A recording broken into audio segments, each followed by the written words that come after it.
Hey everybody, this is Dustin, your RV specialist. So I'm on top of a 2026 Brinkley. I'm not sure what the model number is, so I'll get that in a minute, or I'll do that on the notes. So a customer comes in and he said, hey, new to us, still under warranty. What they're questioning is that, see how thick the sealant is on this area of the unit? And, then you can see like the screw heads right there starting to loosen up. As we continue down, you see how it gets thin. And then right there, there's a wrinkle, and there's a couple more wrinkles, and there's a couple more wrinkles, and so on, right? So what I want to talk about in this video is not a knock on anybody. Wrinkling at the front caps is pretty common. So when this happens, I know it's, nobody likes to come up here and go, oh man, that looks horrible. Well, this material is draped over the front end of this cap. So, and it's draped over the top. And then when they're grabbing these caps to put them on, and they're pulling on the rubber and they're kind of fidgeting the cap to get it in the right spot to fight it, to work it on place, so they can go ahead and bolt it, secure it up. If that rubber got shifted from them fitting it, or from it moving back and forth side to side, when I say side to side or fitting it back and forth to get it on there, that stuff gets disturbed. It's kind of normal, and you'll see that on almost any kind of unit out there. So I want to pan over here. Here's another Brinkley that we're actually doing some solar and inverter battery stuff upgrades. And as you see this cap, this one's been sealed thicker, but right there in the middle, there's a little bit of wrinkling there too as well, but not so bad. But you can see how this one's sealed a lot thicker compared to this one. So, there's where they put it on nice and thick, and then as they didn't, and it stopped. So anyways, I just wanted to do a quick video on that to let you know it's nothing of concern. Now me, I'm extra, and I, want to cover my tail, and I want to take care of our consumers. And so, the factory didn't do anything wrong, even though it doesn't look the prettiest up here. I would recommend to, leave the sealant that's there, but I would clean it up. I would go ahead and I would take black non-sag, either alpha or dicor, and I would put it on the opposite side of the molding, as well as cover all the screws, whether you dabbed it on or you went completely over the top. I would cover this whole area.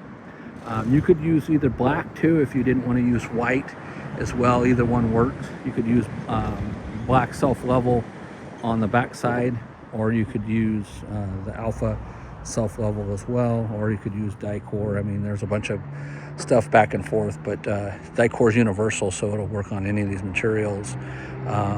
Anytime you do seal that stuff up, it's going to cause off-gassing regardless of the product, and some of them do require primers, some of them don't. It just depends on what brand and what product you get.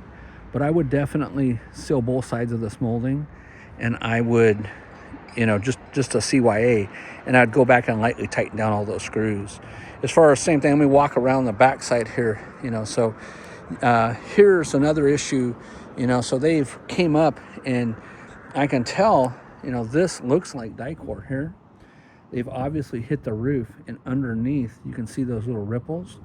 They've damaged the roof, they've impacted it, and you can see where whatever film was left on there didn't come off, or maybe they tried taping it with something, but that needs to get turned into your insurance.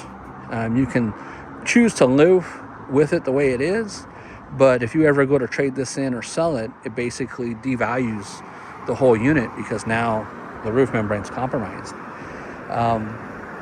You can also see too where, if you look at the sealant and the patterns of the sealant, so here's another tattletale. You see how this side over here is more smooth, and you see how this side is not. So those were put on at two different times. Same thing here. You can see whoever sealed that, they added it at two different times. So I don't know if it came with two panels. I think it only came with one, just like this one over here. Somebody put that one in offset, and you can see the different colors of the panels that's over there. The brackets and the panel look similar, but they were offset. So just stuff to look at. There's the same thing with the back molding back here. The back molding, I would go ahead and seal that up as well. It's just more of me to tell you to CYA.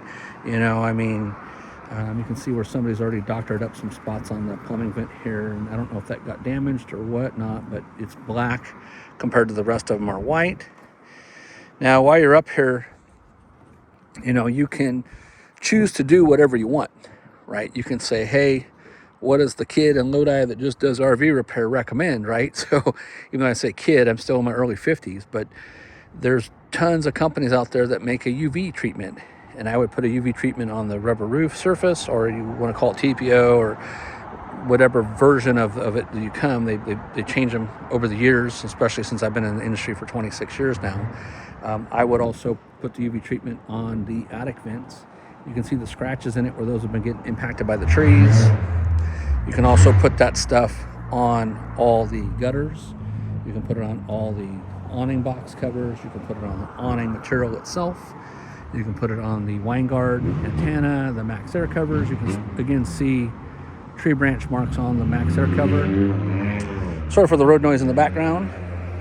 You can also see it on the scratch marks on the air conditioner, as well as on the back air conditioner, and so forth. So I'm just a big proponent of that. There's another attic vent back here that I would go ahead and put that on as well.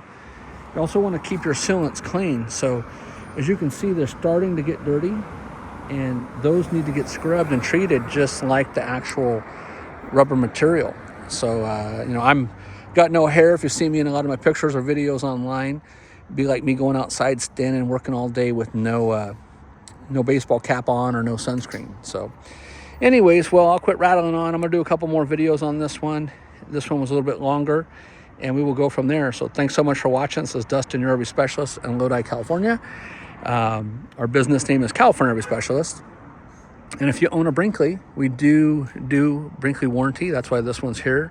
We are authorized service center for them here in California, and we'll go from there. All right, thanks so much for watching. You guys have a great day. Oh, one last thing. If you haven't joined our Brinkley's group, it's a Brinkley RV Owners Maintenance and Repair in the RV Shop with Dustin. We'll be sharing, Brinkley's that we're working on. Like here's one that we're doing some solar. I think that one we just did some, I'm not sure if we did suspension or what we did on that one. But we're going to post things that we're working on them, problems we find, things that we're fixing, upgrades that we're doing. And we also ask and encourage that you do the same.